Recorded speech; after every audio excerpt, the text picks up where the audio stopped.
I was just listening to previously unreleased recordings by Fleetwood Mac.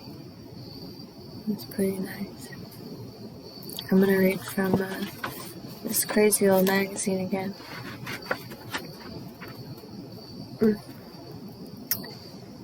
Parabola.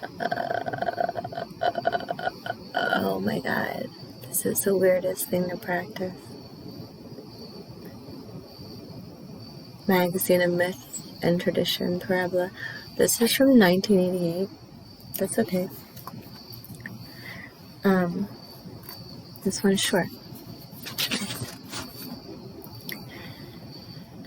Fires of the Solstice by Marguerite Yourcenae.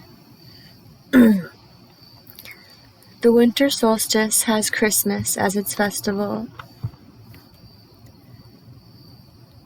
Easter, at the spring equinox, occupies all by itself the place of other festivals of renewal, such as that May Day which the beauties and gallants of the Middle Ages celebrated by riding into the woods or dancing on meadows, or those Rogation days which have become virtually outdated, as the men of today love neither earth nor heaven enough to invoke the blessings of the one upon the other. The Feast of St. John, the festival of the summer solstice, has had its fires of joy extinguished almost everywhere, except perhaps in Scandinavian countries, where their tall flames are reflected upon the water of the lakes. But no one in Sicily any longer watches at dawn on June 24th to see Salome dancing naked in the rising sun, bearing on a golden platter, which is itself a solar image, the head of the Baptist.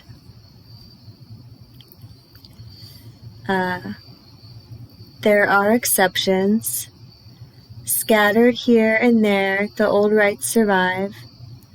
In Greece and in Portugal, there is the ceremony of walking barefoot on burning embers, which is more ancient than Christianity itself.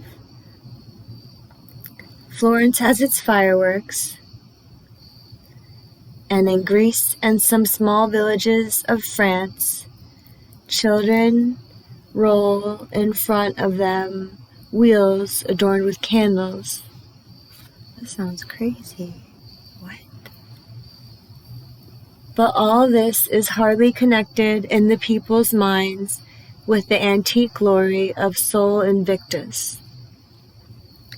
And indeed, this man of the desert, nourished with honey and locusts, this prophet burned by the shimmering of the noonday sun on the rocks, this preacher with words of fire, can be a good symbol in the Middle East for the scorching season and the refreshing contrast of the River Jordan only increases its intensity. Yet it would appear that that element of splendor and luminous serenity, so closely associated in our temperature regions with the very idea of the June solstice, is badly missing in the story of asceticism and blood.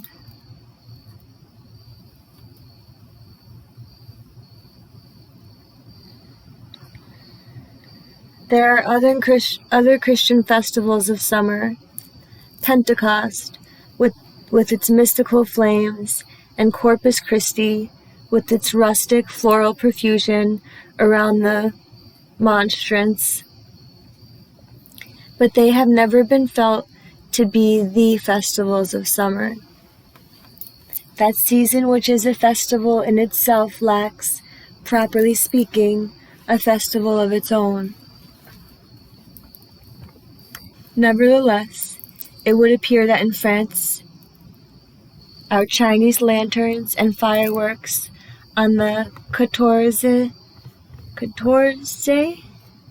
Juliet, and in the United States, the avalanche of firecrackers and Roman candles on the Yankee 4th of July.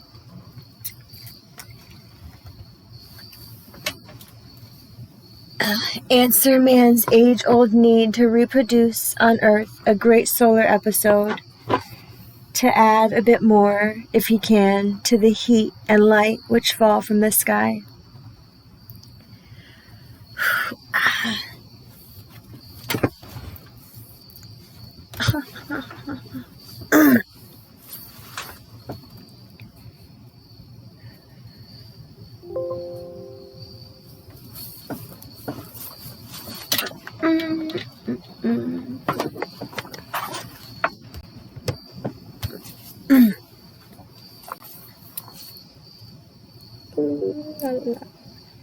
And one cannot regret too much that those ancient fires of joy which traveled from village to village and from summit to summit, threatening the forests and the high grass with conflagration, have been definitively extinguished, however picturesque the leaps of the dancers jumping around or over the flames must have been. Our dances in the streets and in the dance halls, themselves almost obsolete,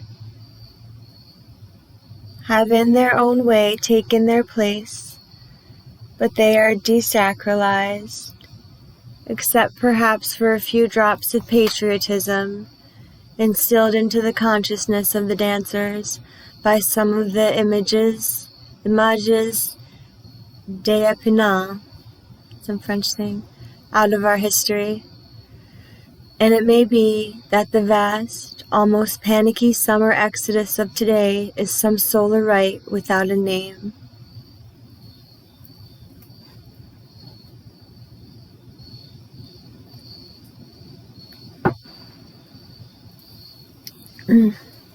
Yet at the very thought of a solstitial festival, a curious sort of vertigo overtakes us, like that of a man balancing on a slippery sphere. That full measure of light, that longest day of the year, which lasts almost 10 weeks at the North Cape, is also the moment in Antarctica when night reigns, illuminated only by the distant fires of the stars. What is more, this apogee signals the beginning of a descent. From now on, the days will get shorter and shorter until they reach the nadir of the winter solstice. The astronomical winter begins in June, just as the astronomical summer begins in December, when the hours of light imperceptibly grow longer again until they reach the pinnacle of the Feast of St. John. We have before us 3 months of green meadows, flowers, harvests, warm sand on the beaches, and songs in the branches.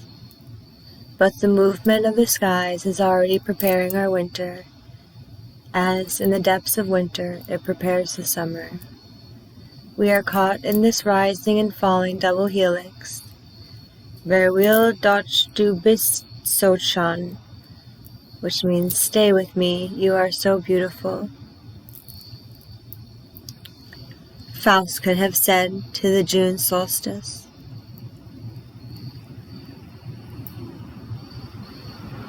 But he would have said it in vain. It is within ourselves, and without too much hope or belief, that stability must be sought.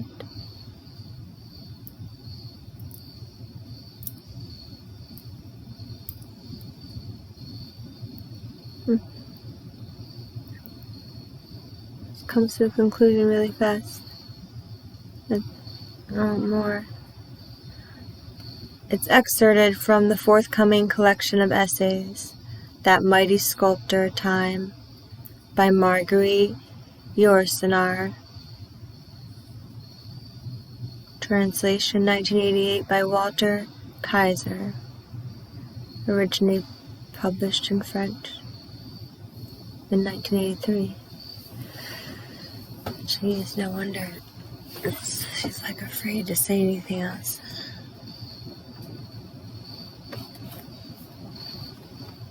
Anyway.